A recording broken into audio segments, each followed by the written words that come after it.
আসসালামু আলাইকুম, স্বাগত জানাচ্ছি আরটিভি দুপুরের সংবাদে। আপনাদের সঙ্গে আছি আমি ফারিয়া শারমিন। সরকারি চাকরিতে মুক্তিযোদ্ধা কোটা বাতিলের সিদ্ধান্ত অবৈধ ঘোষণা করে হাইকোর্টের দেওয়া রায়ের বিরুদ্ধে রাষ্ট্রপক্ষের করা আপিলে পক্ষভুক্ত হওয়ার জন্য সাধারণ শিক্ষার্থীদের পক্ষ থেকে আবেদন করা হয়েছে। আপিল বিভাগের চেম্বার জজ আদালত বিষয়টি নিয়ে শুনানি হতে পারে আজ। সাধারণ শিক্ষার্থীদের পক্ষে ঢাকা বিশ্ববিদ্যালয়ের সাংবাদিক সমিতির সভাপতি আল সাদি ভুইয়া এ আবেদন করেন। এর আগে ৫ জুন হাইকোর্টে কোটা বাতিল করে সরকারের ঘোষিত প্রজ্ঞাপন অবৈধ ঘোষণা করা হয়। এই রায়ের বিরুদ্ধে আপিল করে সরকার, যা শুনানির অপেক্ষায় আছে। কোটা বাতিলের দাবিতে লাগাতার আন্দোলনে আছে চাকরি প্রত্যাশীরা। ২০১৮ সালের ৪ অক্টোবর সরকারি চাকরিতে কোটা বাতিল করে প্রজ্ঞাপন জারি করা হয়।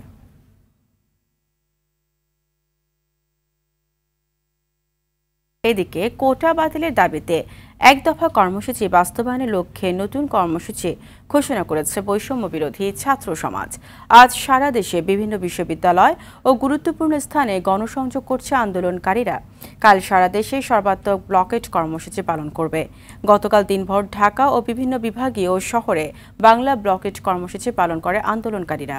ঢাকা বিশ্ববিদ্যালয় ও আশপাশের গুরুত্বপূর্ণ পয়েন্টে অবস্থান কর্মসূচি শেষে শাহবাগে কর্মসূচি ঘোষণা করেন বৈষম্য বিরোধী ছাত্র আন্দোলনের অন্যতম সমন্বয়ক নাহিদ ইসলাম। আজ বিকেল ৩টায় সংবাদ সম্মেলন করবে আন্দোলনকারীরা।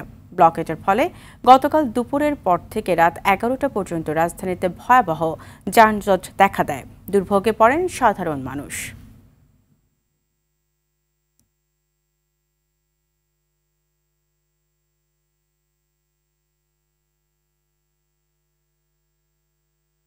পেনশন সংক্রান্ত বৈষম্যমূলক প্রজ্ঞাপন বাতিলের দাবিতে অচল দেশের সব পাবলিক বিশ্ববিদ্যালয়। ক্লাস ও পরীক্ষা বন্ধ রেখে সর্বাত্মক কর্মবিরতি ও অবস্থান কর্মসূচি পালন করছেন শিক্ষকরা। বেলা ১২টা থেকে ঢাকা বিশ্ববিদ্যালয়ের কলা ভবনের সামনে অবস্থান কর্মসূচি পালন করছেন বিশ্ববিদ্যালয়ের শিক্ষকরা। এ সময় শিক্ষক নেতারা জানান, সরকারের পক্ষ থেকে তাদের সাথে এখনো কোনো আলোচনা হয়নি। দাবি মানা না হলে আন্দোলন ও কর্মবিরতি অব্যাহত রাখার ঘোষণা দেন তারা। শিক্ষকরা জানান, কোনো গোপন আলোচনা নয়, প্রকাশ্যে আলোচনা হতে হবে। একই দাবিতে সকাল থেকেই ঢাকা বিশ্ববিদ্যালয়ে কর্মকর্তা কর্মচারীরাও কর্মবিরতি ও বিক্ষোভ করেছেন। আমরা মনে করছি যে পেনশন স্কিমটা চাপিয়ে দেওয়া হয়েছে প্রত্যয়, এটি পুরোটাই অযৌক্তিক। কারণ হচ্ছে, নতুন একটা বিষয় বা নতুন একটা কর্মসূচি যদি চাপিয়ে দেওয়া হয় বা আরোপ করা হয়, তো সেক্ষেত্রে যারা স্টেক হোল্ডার তাদের সাথে অবশ্যই কথাবার্তা বলে তাদের সাথে বসে সিদ্ধান্ত নিয়ে কাজগুলো করতে হয়। আমরা আগে থেকেই আমাদের যে পেনশন স্কিম ছিল, আমরা সেটাতেই বহাল থাকতে চাই। এই প্রত্যয় স্কিম আমরা মানি না। ঢাকা বিশ্ববিদ্যালয় ক্যাম্পাসে আছেন সহকর্মী নাজিব ফরাজি, সরাসরি যুক্ত হচ্ছে তার সঙ্গে। নাজিব, শিক্ষক আর ছাত্রদের আন্দোলনে ক্যাম্পাস তো প্রায় এক প্রকার অচল হয়ে পড়েছে। এতে করে সেশন জট তৈরি হওয়ার সম্ভাবনা রয়েছে কিনা জানাবেন। এছাড়া কাল আপিল বিভাগের শুনানি নিয়ে শিক্ষার্থীরা কি বলছে জানাবেন। ফারিয়া, শিক্ষকদের যে আন্দোলন এবং কোটা বিরোধী যে আন্দোলন, দুটি আন্দোলনের কারণে ঢাকা বিশ্ববিদ্যালয়ের শিক্ষা কার্যক্রম অচল অবস্থায় রয়েছে। এটি কেবল ঢাকা বিশ্ববিদ্যালয়ের চিত্র নয়, এটি দেশের সব পাবলিক বিশ্ববিদ্যালয়ের একই চিত্র। এবং ঢাকা বিশ্ববিদ্যালয়ে 12টা থেকে দুপুর 12টায় শুরু হয়েছিল শিক্ষকদের যে আন্দোলন অবস্থান কর্মসূচি, সেটি কিছুক্ষণ আগে শেষ হয়েছে। এবং শিক্ষক সমিতির যে সভাপতি এবং শিক্ষক নেতা, তিনি আমার সঙ্গে রয়েছেন, তার নিজামুল হক ভূঁইয়া স্যার। তার কাছ থেকে আমরা জানবো যে আপনাদের যে দাবির পক্ষে এখন পর্যন্ত সরকারের কাছ থেকে আমরা দৃশ্যমান কোনো আশ্বাস পাইনি, আমরা শুনতে পাইনি। সেক্ষেত্রে আপনাদের অবস্থান কি? শিক্ষার্থীদের যে আপনাদের ক্লাস বন্ধ থাকার কারণে সেশন জট তৈরি হতে পারে, সে ব্যাপারে আপনারা কি করবেন? ধন্যবাদ আপনাকে। আমরা প্রায় 9 দিন পর্যন্ত আমরা লাগাতার আমরা কর্মসূচি চালিয়ে যাচ্ছি। আমাদের শিক্ষার্থীরা এখন ক্লাসে নেই। আমরা পরীক্ষা বর্জন করেছি, ক্লাস বর্জন করেছি। এটা খুব দুঃখজনক যে আমাদেরকে এই কর্মসূচিতে আসতে হয়েছে। কী কারণে? প্রত্যেক স্কিম যেটা দেওয়া হয়েছে সেটা আমাদের কোনো স্টেক হোল্ডার ছিল না, আমাদের সাথে কোনো আলোচনা করা হয় নাই।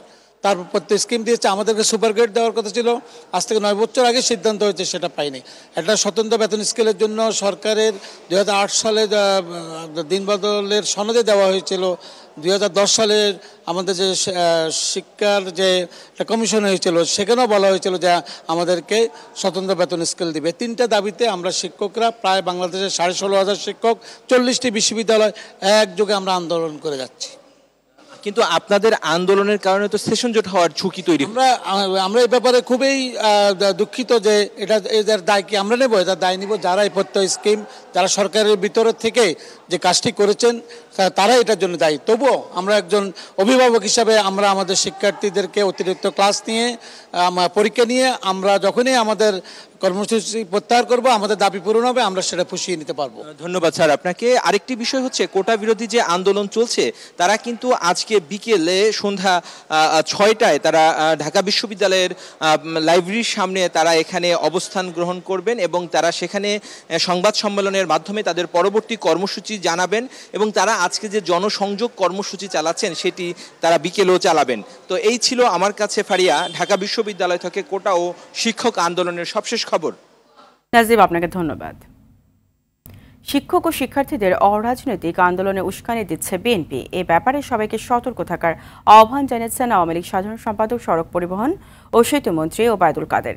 দুপুরে 23 বঙ্গবন্ধু এভিনিউয়ের দলীয় কার্যালয়ে আওয়ামী লীগের যৌথ সভায় এইসব কথা বলেন তিনি। মন্ত্রী বলেন, প্রধানমন্ত্রী চীন সফরে যাওয়ার আগে ছাত্রলীগ ও আইন শৃঙ্খলা বাহিনীকে কারো উস্কানিতে পা না দেওয়ার নির্দেশনা দেন। কোটার সংস্কার বিরোধী আন্দোলনকারীরা আদালতে নিজেদের বক্তব্য তুলে ধরার যে সিদ্ধান্ত নিয়েছে তাকে স্বাগত জানিয়ে আওয়ামী লীগ সাধারণ সম্পাদক বলেন, আদালতের রায় না আসা পর্যন্ত আন্দোলনকারীদের ধৈর্য ধারণ করতে হবে।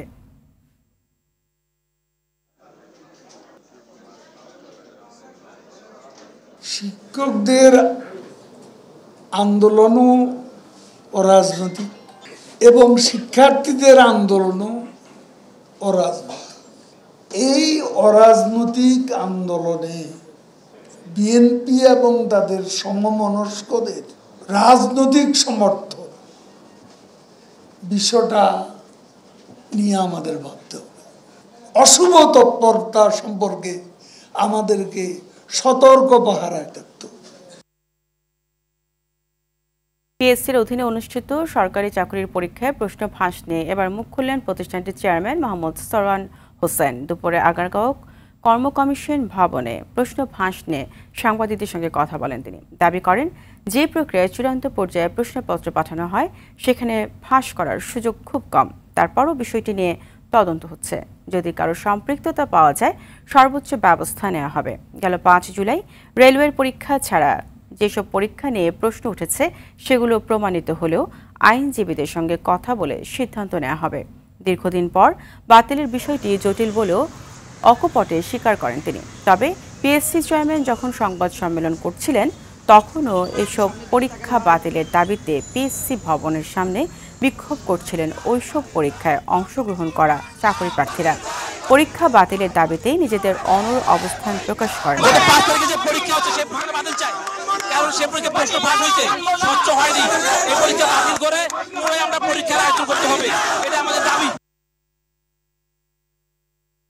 গেল 12 বছরে বিসিএস সহ বাংলাদেশ সিভিল সার্ভিসে 30টি নিয়োগ পরীক্ষার প্রশ্ন ফাঁসের অভিযোগে পিএসসি 3 ঊর্ধ্বতন কর্মকর্তা সহ 17 জনের বিরুদ্ধে মামলা দায়ের করেছেন পুলিশের অপরাধ তদন্ত বিভাগ সিআইডি। সোমবার রাতে সিআইডির এসআই নিপুণ চন্দ্র বাদী হয়ে রাজধানীর পল্টন থানায় বাংলাদেশ সরকারি কর্ম কমিশন আইনে এই মামলা দায়ের করেন। মামলায় আসামির সংখ্যা প্রায় শতাধিক দেখানো হয়েছে, আর গ্রেপ্তার দেখানো হয়েছে 17 জনকে। আসামিদের আজ আদালতে হাজির করার কথা রয়েছে। সোমবার রাতে রাজধানী সহ দেশের বিভিন্ন স্থান থেকে পিএসসির সাবেক গাড়ি চালক সৈয়দ আবেদ আলী, তার ছেলে ছাত্রলীগ নেতা সৈয়দ সোহানুর রহমান ও পিএসসির 2 উপপরিচালক সহ 17 জনকে গ্রেপ্তার করে সিআইডি। 30 জনের বিরুদ্ধে অজ্ঞাতনামা 50-60 জন আছে। 50-60 জন হচ্ছে অজ্ঞাতনামা, এর মধ্যে অ্যারেস্ট দেখাইছে 17 জনকে বা গ্রেপ্তার 17 জন, আর বাকি 13 জন আছে হলো এখনো এর নাম আছে, নাম আছে কিন্তু অ্যারেস্ট হয়নি। এটা এজারে ভাষ্য আর কি। আগে তো পিএসসি আইন ছিল, এটা আবার একটু মডিফাই করছে। আগে তো অধ্যাদেশ ছিল, এখন তো এটা বাদ দিছে। 2023 সালের লাস্ট যে আইনটা হলো বাংলাদেশের যে সরকারি কর্ম কমিশন আইন যেটা 2023-এর, আমরা এই মামলার এজাহার পাইছি, মামলা নিয়েছি, মামলা তো তদন্ত করবে সিআইডি। এখন তারা কখন আপনার কোর্ট ফেস করে এটা তো। এলাকায় নিজেকে শিল্পপতি পরিচয় দিতেন সরকারি কর্ম কমিশন পিএসসির সাবেক গাড়ি চালক সৈয়দ আবেদ আলী। রাজশাহী উপজেলা পরিষদের চেয়ারম্যান পদে নির্বাচনের প্রস্তুতি ছিল তার, তবে এরই মধ্যে প্রকাশ পায় প্রতারণার তথ্য। প্রশ্ন ফাঁসের টাকায় গড়ে তুলেছেন বাড়ি, ফ্ল্যাট, গাড়িসহ শত কোটি টাকার সম্পদ, যার অনুসন্ধানে নেমেছে মাদারীপুর জেলা প্রশাসন। শরীয়ত খানের রিপোর্ট।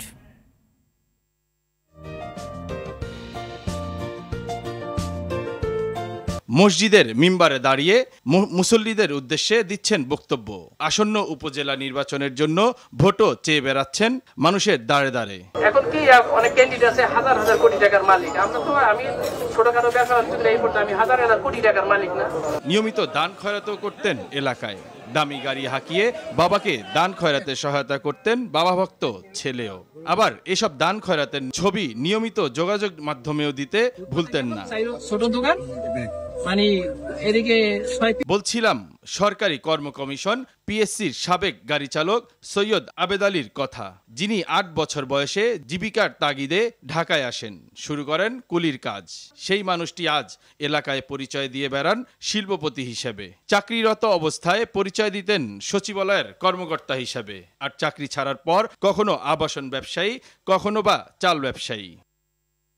স্থানীয়রা জানান ঘুমিয়েছেন ফুটপাতে, এরপর গাড়ি চালানো শিখে চাকরি নেন পিএসসিতে, জড়িয়ে পড়েন পিএসসির প্রশ্নফাঁস চক্রের সঙ্গে। অভিযোগ আছে আবেদ আলী নিজ গ্রামে 6 কোটি টাকা খরচ করে নির্মাণ করেছেন বিলাসবহুল ডুপ্লেক্স বাড়ি। বাড়ির পাশে করেছেন মসজিদ, মাদ্রাসা ও নিজ নামে ঈদগাহ মাঠ। সরকারি জায়গা দখল করে তার গরুর খামার ও মার্কেট নির্মাণাধীন। উপজেলার পান্তাপাড়া ও পূর্ব বোতলা গ্রামে কিনেছেন বিপুল সম্পদ। পরিবারের সদস্যরা ব্যবহার করেন একাধিক বিলাসবহুল গাড়ি। তারপরে ধাপে ধাপে মনে করেন যে নানান ধরনের ব্যবসায় সে জড়িত, যে ফ্ল্যাটের জায়গা বিক্রি করতো, এই ধরনের শুনছি। বিভিন্ন নিয়োগ পরীক্ষার প্রশ্ন ফাঁসে জড়িত অভিযোগে পুলিশের অপরাধ তদন্ত বিভাগ গ্রেপ্তার করেছে আবেদ আলীকে। এরপর থেকে স্থানীয় প্রশাসন এ নিয়ে কাজ করছে বলে জানালেন মাদারীপুরের ডিসি। জনাব আবেদ আলী ইস্যুতে আমরা অবগত হয়েছি আমরা, এবং ইতিমধ্যে সংশ্লিষ্ট যে সরকারি এজেন্সিসগুলো আছে ওনাদেরকে আমাদের ইনস্ট্রাকশনস আছে যে উনি যদি অবৈধভাবে কোনো সম্পত্তি যদি উনি হস্তগত করে থাকেন সেই বিষয়ে খোঁজ খবর আনার পরে আমাদের আইনানুগভাবে যা যা অ্যাকশনে যাওয়ার আমরা সেই অ্যাকশনে আমরা যাব। একই সাথে যদি আদালত থেকে কোনো কিছু বা কোনো আদেশ আসে বা অন্য কোনো কিছু যদি ইনস্ট্রাকশনস আসে, সেই ইনস্ট্রাকশনস ইমপ্লিমেন্টেশনের জন্য আমাদের অ্যাডমিনিস্ট্রেশন থেকে যত ধরনের অ্যাসিস্ট্যান্স সবকিছু আমরা এনশিওর করব।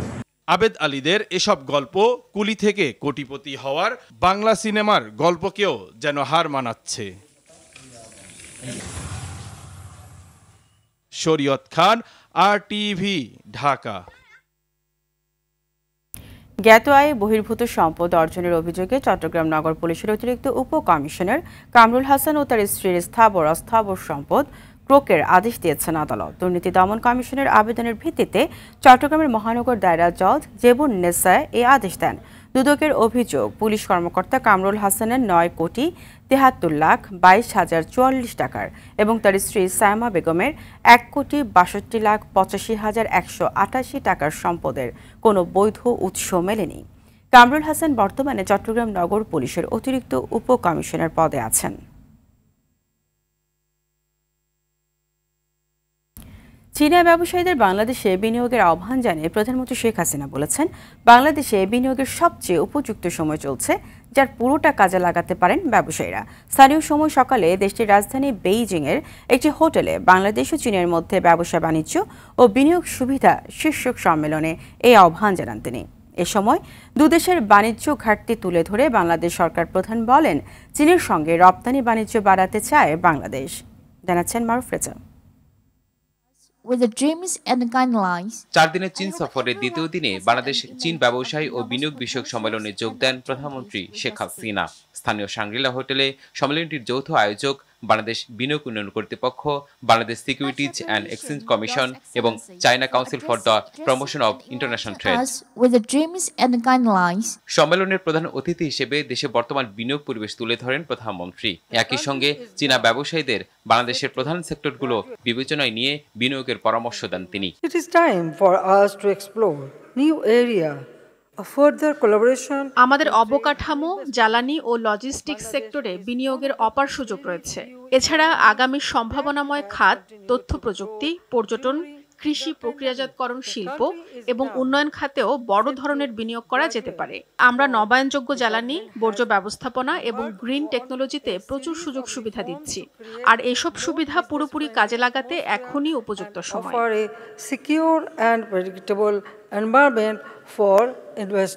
চীনের সঙ্গে রপ্তানি বাণিজ্য বাড়ানোর প্রত্যাশা জানিয়ে বাংলাদেশি ব্যবসায়ীদের নিজেদের উপযুক্ত অংশীদার খুঁজে নেওয়ার পরামর্শ ছিল শেখ হাসিনার। Bangladesh is situated in an important geostrategic location. আমাদের লক্ষ্য বাংলাদেশকে বিশ্বের অন্যতম আকর্ষণীয় বিনিয়োগ গন্তব্য করা। সকল আন্তর্জাতিক বাণিজ্য ও পরিবহন রুটের সঙ্গে বাংলাদেশের সরাসরি যোগাযোগ রয়েছে। এছাড়াও আমরা দক্ষিণ এশিয়া, দক্ষিণ পূর্ব এশিয়া এবং পূর্ব এশিয়া কেন্দ্রে অবস্থান করছি। ভৌগোলিক এমন অবস্থানকে কাজে লাগাতেও বাংলাদেশে বিনিয়োগ করা যেতে পারে। Business community to consider key sectors in Bangladesh. অনুষ্ঠানের শেষ ধাপে প্রধানমন্ত্রী শেখ হাসিনার উপস্থিতিতে বাংলাদেশ ও চীনের বিভিন্ন কোম্পানি এবং প্রতিষ্ঠানের মধ্যে 16টি সমঝোতা স্মারক সই হয়। মারফেজা, RTV। উত্তরাঞ্চল সহ বিভিন্ন স্থানে নদ নদীর পানি কমছে, এতে বন্যা পরিস্থিতির কিছুটা উন্নতি হয়েছে। কুড়িগ্রামে ধীরগতিতে পানি কমায় এখনও ধরলা, দুধকুমার ও ব্রহ্মপুত্র নদের পানি বিপদসীমার উপর দিয়ে প্রবাহিত হচ্ছে। গাইবান্ধায় পানিবন্দী আছে লাখেরও বেশি মানুষ। দুর্গত এলাকায় ছড়িয়ে পড়ছে ডায়রিয়া সহ পানিবাহিত নানা রোগবালাই। টাঙ্গাইলে যমুনার পানি কমলেও সার্বিক বন্যা পরিস্থিতি অপরিবর্তিত রয়েছে। এখনও জেলায় পানিবন্দী আছে প্রায় 40,000 মানুষ। সিরাজগঞ্জে বন্যা কবলিত অবস্থায় রয়েছে প্রায় 1 লাখ মানুষ। দুর্গত এলাকায় দেখা দিয়েছে খাবার ও বিশুদ্ধ পানির সংকট। জামালপুর ও লালমনিরহাটেও কমছে বন্যার পানি। নদ নদীতে পানি কমায় সুনামগঞ্জ ও সিলেটে বন্যা পরিস্থিতির অনেকটাই উন্নতি হয়েছে। সিটি কর্পোরেশনের ওসমানীনগরে বানভাসী মানুষের মাঝে ত্রাণ বিতরণ করেছেন সিটি মেয়র আনারুজ্জামান চৌধুরী।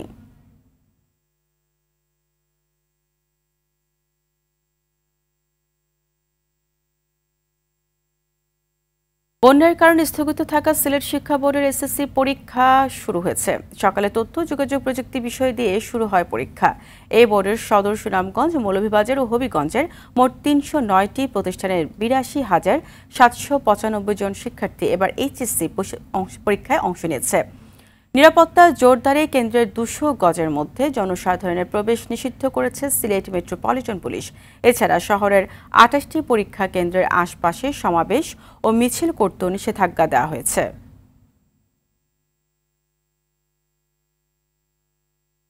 বিদ্যুৎ যায় না, মাঝে মাঝে আসে, আর এতে চরম দুর্ভোগে নোয়াখালীর সেনবাগবাসী। কুটির শিল্প থেকে কলকারখানার চাকা যেমন স্থবির, তেমনি ভোগান্তির কবলে এইচএসসি পরীক্ষার্থীরা। ক্ষুব্ধ এলাকাবাসী পল্লী বিদ্যুৎ অফিস ঘেরাও করেও প্রতিকার চাইলেও পরিস্থিতির উন্নতি হয়নি। নোয়াখালী প্রতিনিধি গিয়াসউদ্দিন রনি ও সেনবাগ প্রতিনিধি জাহাঙ্গীর পাটোয়ারির তথ্যচিত্রে জানাচ্ছেন খান আলামিন। চলছে উচ্চ মাধ্যমিক পরীক্ষা। শিক্ষার্থীদের জন্য প্রতিটি মুহূর্ত গুরুত্বপূর্ণ, অথচ তাদের প্রস্তুতিতে বাদ সেধেছে বিদ্যুতের লোডশেডিং। গুরুত্বপূর্ণ পাবলিক পরীক্ষার আগে ঠিকমতো পড়াশোনাও করতে পারছেন না পরীক্ষার্থীরা। আমরা যদি সিলেবাসটা না শেষ করতে পারি তাহলে আমাদের পরীক্ষায় আমরা ক্ষতিগ্রস্ত হতে পারি।